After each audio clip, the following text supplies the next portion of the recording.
In the land of undying stone and sky, let me recount a tale of courage amidst impossible odds in a place known as the Dragon's Throat. It is here where Captain Borin Ironheart, a dwarf of legendary resolve, along with his band of warriors, took a stand. A stand not just against a horde of orcs, but against despair itself. The air was cold, piercing the lungs like shards of ice, yet Borin's breath escaped as a determined mist, like dragon smoke curling defiantly in the morning light. "We hold here, or we hold nowhere," he bellowed, his voice echoing off the mountain walls. In this narrow pass, like a snake lying in wait, his warriors stood shoulder to shoulder, clad in armor that glinted dully against the backdrop of the early dawn. The mountain pass was as treacherous as it was narrow.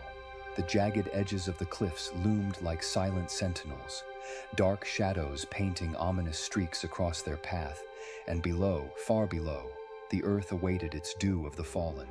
It was here, at this throat of the abyss, that Borin had led his brothers and sisters, those of the stout heart and stronger will. Borin, with his beard black as the night, meticulously braided with copper rings engraved with fabled runes, exuded an aura unshakable as the mountains themselves. He cast a sharp eye over his warriors, each one a steadfast shield-bearer, a skilled hammer-wielder, kin by blood or bond. A whisper rolled through their ranks, unheard save for Borin's ears, as he recited silently, his talon-carved war axe clenched in one hand. "In stone we are born, in stone we endure." It was a mantra that steadied him, that reminded him of his roots, of the history of his people carved into the very bones of the earth. The morning light, reluctant and pale, heralded the thundering approach of their foes. Orcish drums, heavy and menacing, vibrated through the ground. Frothing at the mouth, the horde spilled into the pass like a black tide eager to swallow the sun. "Stand true, my kin," Borin shouted over the din, raising his axe skyward. "Make them pay dearly for each step they dare take." His words kindled a fire in the hearts of dwarves as they braced, not just for the coming battle, but for the tale they were about to weave with sinew, sweat, and steel. The collision was vicious, a cacophony of screams, clashing metal, and the bellows of orcs meeting the dwarves' stoic wall. Like waves breaking against the unyielding rocks, every orcish charge was met with dwarven steel and defiance. Borin fought like a dwarf possessed, each swing of his axe a reverberation of ancestry, every clash a tribute to the fallen before him. He could feel the pulse of every life entrusted to his leadership, each warrior's fate intertwined with his own unyielding spirit. "Not one step back," he muttered under his breath, his vow to the fallen and the living alike. Hours seemed like minutes in the haze of battle. However, heavy losses sapped their strength as the day wore on.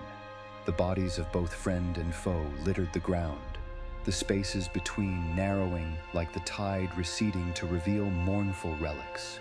The mountain swallowed the sounds that suffocated the pass until Borin, weary beyond measure, signaled a retreat.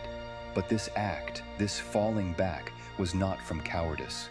It was a tactical decision, a gambit to funnel the horde into the narrowest point where their numbers would count for naught. "Follow my voice now," Borin urged them, guiding the remaining warriors back. It was a harrowing withdrawal, a heart-wrenching severance from the fallen who would eternally guard the pass. As they regrouped, with naught but grit and dwindling hope, Borin lit a torch and held it aloft, a beacon in darkness. "This is not our end," he declared. "This is their reckoning." The dwarves echoed his cry, their weary hearts lifting as their ancestors' spirits intermingled with their rallying call. Their counterstrike was as fierce and unyielding as their first stand. At the last light of day, beneath an orange sky tinged with the fire of sunset and the labors of war, the orcs broke against their line one final time.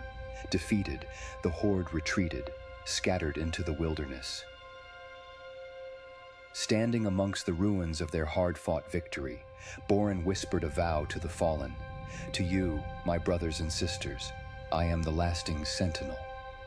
This story of valor and sacrifice ended with grim triumph, yet it is in these moments of brutal determination that the indomitable spirit of the dwarves truly shines.